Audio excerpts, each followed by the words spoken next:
ներկայիս ազգային ժողովի անդիմադիր կազմը ճակերտավոր, սա մոտավորապես ազգային ժողով եւս մի 102-րդ ռազմաբազա է, կամ ուրեմն Գազպրոմ է բուն դրած ազգային ժողովում։ Սրանք ռուսամետ ուժեր չեն, սրանք ռուսական ուժեր են, եւ ես պիտի ասեմ, որ ժամանակին, չնայած ես ժամանակին հորդորել եմ, որպեսզի քաղաքացիական պայմանագիրը կարծիքս բարձրաձայնել եմ, որպեսզի նրանց գրանցումը չեղարկի կենտրոնական տրական հանձնաժողովի կողմից, ելնելով սահմանադրության եւ մեր բազմաթիվ օրենսգրքերի ոգուն ու տարին համապատասխան, բայց չանսացին, ինչ որ է։ Ես կարծում եմ շուտով վրա է հասնելու դա, չնայած կարծեմ կառավարությունը եւ գործող քաղաքական ուրեմն խմբակցությունը կարծեք թե զբաղվելու է ազգային ժողովում անասնագողությամբ։ Գիտեք ինչ է, չեմ ուզում ճակերտները բացեմ։ Այո, Ռուսաստանը ամեն կերպ փորձում է Հայաստանի հանդեպ կիրառել այնպիսի սահմռկեցուցիչ, անթույլատրելի գործողություններ, մեթոդներ եւ այսպես ասած փորձում է կարծեք թե ըստ իրենց մտածելակերպի ծնկի բերել եւ քաղաքական հարթակներում եւ մեդիա դաշտում եւ նաեւ ղեկավար քաղաքական շրջանակներում, դա կլինի Գալուզին, դա կլինի, չգիտեմ, Օվերչուկ, դա կլինի Մարիա Զախարովա, դա կլինի Միշուստին, դա կլինի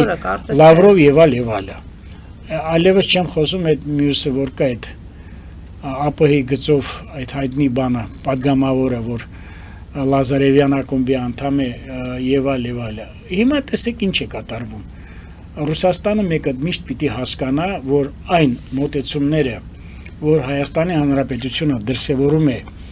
Ռուսաստանի հանդեպ, դա դեռևս շատ մեծ ներողամտության եւ շատ մեծ հանդուրժողականության շնորհիվ է։ Այլ պարագայում վաղուց այստեղից պիտի ռադեղած լինեն, ուրեմն արտաքսված եղան լինեն միակողմանի ինքնատիռի տոմսով 102-րդ ռազմաբազայի բոլոր անձնակազմի ներկայացուցիչները, սահմանապահ զորքերի բոլոր անդամները, այլևս չեմ խոսում դեսպանատան բազմաթիվ աշխատակիցներ Հայաստանում, Ռուսաստանի դեսպանատան, որովհետև մենք բոլորս գիտենք, որ Ռուսաստանի այսպես համառությունը այստեղ մնա Հարավային Կովկասում մնա որպես ազդեցիկ քաղաքական պետություն հղի է վտանգներով։ Ռուսաստանի մասնակցություն եւ Ռուսաստանի դերակատարում դա կլինի 3+3 ձևաչափ, չնայած դա երբեք կյանքի չի կոչվելու, չի իմպլեմենտացվելու, ցանկացած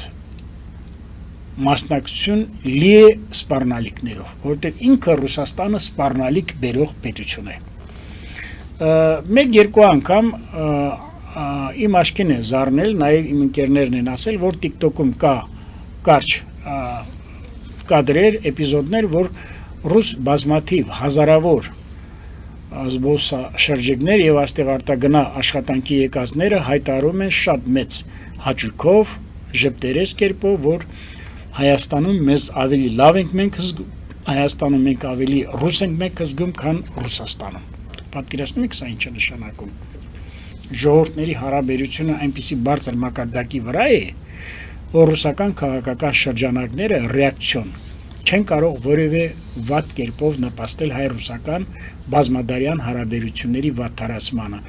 Ռուսաստանը գլորվում է դեպի անդունդը։ Ռուսաստանը այժմ կաթվածահար է եւ բանակում եւ տնտեսության մեջ։ Ռուսաստանը այժմ մեկուսացված է։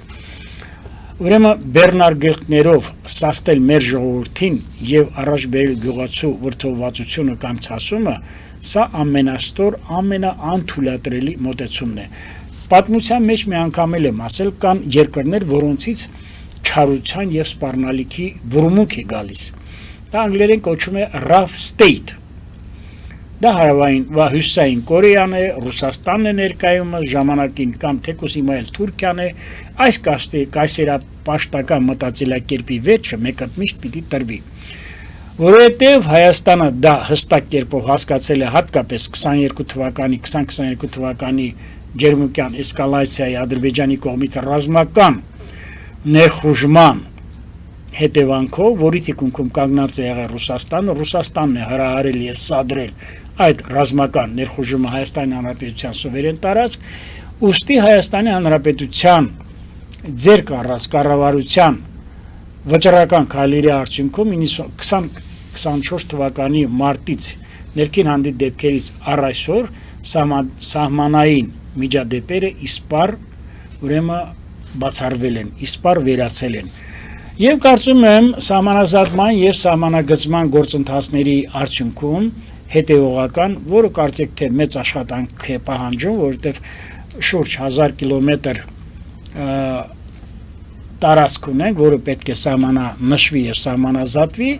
եւ կարծում եմ, որ ամեն ինչ իր տեղը կգա Հայաստան-Ադրբեջան եւ Հայաստան-Թուրքիա հարաբերություններում միջնորդների կարիք այլևս ես կարծում եմ չի լինելու, եթե լինի Ռուսաստանի կողմից որևէ միջնորդություն, ապա ես ասում եմ, դա կլինի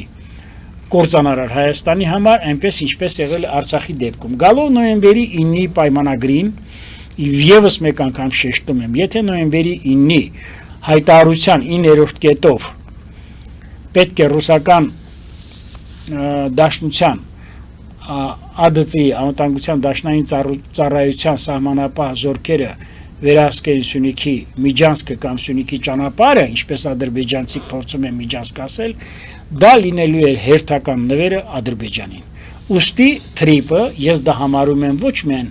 ուրեմն օդի ու ջրի պես անհրաժեշտ Հայաստանի համար, այլ ես դա համարում եմ Սյունիքի Հայաստանի Հանրապետության անբաժան որպես մաս հավերժ գոյության ամենամեծ արգասիքը։ Տեսեք, ընդամենը 2 օր առաջ, թե 3 օր առաջ հանդիպում եմ Հայաստանի Հանրապետության նախկին անվտանգության խորհրդի նախկին քարտուղար Արմեն Գրիգորյանին իր ընտանիքի դեմ ենք ունենալով ջերմտերմիկ հարաբերություններ եւ բավականին լավ զրույց ունեցանք, իհարկե իմ համար այդպես իմ սրտով էլ չէր Արմեն Գրիգորյանի հրաժարականը, բայց թե ես չեմ ուզենա խորանամ դրա մեջ։ Եվ ես ասեցի Արմեն ջան, ընդամենը 2 հարց եմ տալիս, խնդրում եմ ասեք ինձ, եթե մենք վճռական չլինենք մեր դիվերսիֆիկացման քաղաքականության մեջ, դեպի Եվրամիություն մեր տնտեսական ապրանքների կամ, չգիտեմ, ստանդարտացման, սերտիֆիկացման կամ ավելի խորացնելու ինտեգրումը Եվրամիության տարբեր ոլորտներում եւ հայ-ամերիկյան հարաբերությունները ռազմավարական առումով փոխադարձ գործընկերության շրջանակներում ավելի չխորացնենք, մեզ ինչ է սպասում, ասես մեզ ոչ միայն սպասում է Հայաստան-Ռուսաստան նոր կարգի հարաբերություն, այլ մեզ սպասում է ընդամենը մաս կազմել միութենական պետության։ Եվ երկրորդը, ասեցի, իսկ եթե չլներ թրիպը նոյեմբերի 9-ի այս փաստաթուղթը ինչ կլներ, ասես Սյունիքի վերջնական հանձնել Ադրբեջանին։ Նույն մի բան, որ ես իմանալով եմ այս հարցը տվել եւ անդրադառնալով ընդամենը մի քանի օր առաջ եւս վարչապետի ելույթին, կարծեմ հրազդանում էր, չէ՞, Ֆարգբորդի շրջանակում մի քանի միլիոն դոլարանոց ներդրմանը արհեստական բանականության նոր կենտրոն ստեղծելուն, ես պիտի ասեմ, որ շատ կարճ ժամանակամիջոց է պահանջվում, որպեսզի Հայաստանի Հանրապետությունում կատարվեն եւ կառուցվեն այնպիսի հիմնարար աշխատանքներ եւ ձեռնարկություններ, որը թույլ է տալիս ասելու, որ մենք անպայման զգալու ենք որակական այդ մոտեցումները եւ այդ ամեն ինչը։ Եվ ուստի ինչու համար եմ ես ասում, այսօր Հայրաքելական եկեղեցու վերնախավը որոշ եպիսկոպոսներ ճակերտավոր վեհապարի գլխավորությամբ 102-րդ ռազմաբազան, Գազպրոմը, ազգային ժողովում ծվարած այդ երկու խմբակցությունները եւ նաեւ շատ ու շատ ուժեր քաղաքական եւ ներքաղաքական եւ արտախորհրդարանական եւ խորհրդարանական եւ նաեւ դրսում ճողոպրած շատ անձնավորություններ, սրանք ոչ թե գործիքակազմ են, այլ մահակներ են, բառից բուն իմաստով Ռուսաստանի կայսերական շրջանակների կողմից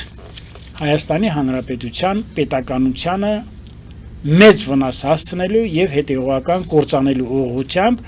որպեսզի Հայաստանին դարձնեն այնպիսի մի պետություն, որը լինի ոչ թե բուֆերային պետություն, այլ ընդամենը լինի Ռուսաստանի կցորդը, հաշվի չառնելով, որ դրան վերադարձ այլևս չի լինելու եւ հստակ կերպով ես ասում եմ, որ Հայաստան Հանրապետության կառավարությունը հանձինս վարչապետ Փաշինյանի հստակ կերպով գիտակցում է մեզ նետված այդ վերահաս վտանգները եւ այդ սպառնալիքները, ինչքան էլ մեր այսպես կոչված ավարտում եմ նախորդ ֆինանսների նախարարներ կլինեն, տնտեսական ոլորտի ղեկավարներ կլինեն, փոխվարչապետներ կլինեն, փորձեն սպառնալ իրանական գազամուղի խաղողակի շարավեղի կարճությամբ կամ եւ այո Հայաստանում էլ կան, ասեմ որ ձեզ ներքին օղակներում հատկապես մաքսային, հարկային եւ նաեւ շատ ոլորտներում կան քաշքշուկներ, որոնք առաջ են բերում շատ դեպքերում ակնհայտ կերպով ուրեմն արդարացի ցասումը եւ զայդուրտը տնտեսվարող սուբյեկտների ներկայացուցիչների կողմից եւ դրանք պետք է շատ օր առաջ շտկվի, որպեսզի մեր քաղաքացին, մեր ժողովուրդը անվերապահ սատար կանգնի մեր կառավարությանը։ Մենք ունենք մի ճանապարհ օր առաջ Հայաստանը մաքրելու անցանկալի երևույթներից, որոնք ական են մեր երկրի համար։ Դա ազգային ժողովում ծվարած այդ խմբակցություններն են 102-րդ ռազմաբազան է, Գազպրոմը եւ հատկապես ռուսական երկաթուղու պայմանագրի վաղաժամկետ դադարումը մեր համար պետք է դառնա օրինական, պետք է դառնա հիմնական խնդիրը։ Օր առաջ մենք պիտի լուծարենք այդ պայմանագիրը։ Դե եկեղեցու ասածը, եկեղեցին ես ասացի եւ նաեւ մեկ նախադասությամբ պիտի ասեմ, ինչքան շուտ մենք կարողանանք մեր բռնի տեղահանված բնակիչներին, Լեռնային Ղարաբաղի բնակիչներին ինտեգրենք Հայաստանի Հանրապետության տնտեսությանը, այնքան մենք կունենանք ավելի հանգիստ եւ ավելի անդոր քաղաքական կյանք, որովհետեւ քաղաքական վրեժխնդիր ուժերը մոլուցքով իշխանատենչությամբ փորձ են անում օգտագործել նրանց վերքը, նրանց ցասումը, նրանց արդարացի տվայտանքները, մի բան, որը ես չեմ թույլատրելու, իդեպ ասեմ, որ ես կառավարությունից հրավեր եմ ստացել լինելու բռնի տեղահանվածների սոցիալական, տնտեսական խնդիրների առաջ քաշման, լուծման կամ քննարկման հանձնաժողովի մեջ ներգրավելուն եւ սիրով արձագանքել եմ, սիրով տվել եմ իմ համաձայնություն միայն այն պայմանով, որ հավուր պատշաճի եւ օրնիբուն պետք լինեմ իմ հայրենակիցների խնդիրների լուծման ուղղությամբ եւ պիտի ասեմ, որ առաջիկա 5 տարում կարծեմ ավելի քան 900 միլիարդ պետությունը գումար է հատկացնելու հատկապես բռնի տեղահանվածների խնդիրների լուծման ուղղությամբ եւ պիտի ասեմ, որ ես էլ եմ ցավում, որ մեր հարցազրույցը չեմ գրկում նաև շատ դեպքերում այն հարցերը, որոնց մենք պիտի բավականին անդրադառնանք, որովհետև այնպես չի, որ ես վստահություն կամ քաջալերյան կամ հանդգնություն չեմ ունենում նաև քննադատեմ կառավարության գործունեությունը շատ ոլորտներում, հատկապես ներքին օղակներում, որի հանդեպ այդ թերությունները վերացնելու առումով կառավարությունը պետք է լինի հետևողական եւ անզիջող։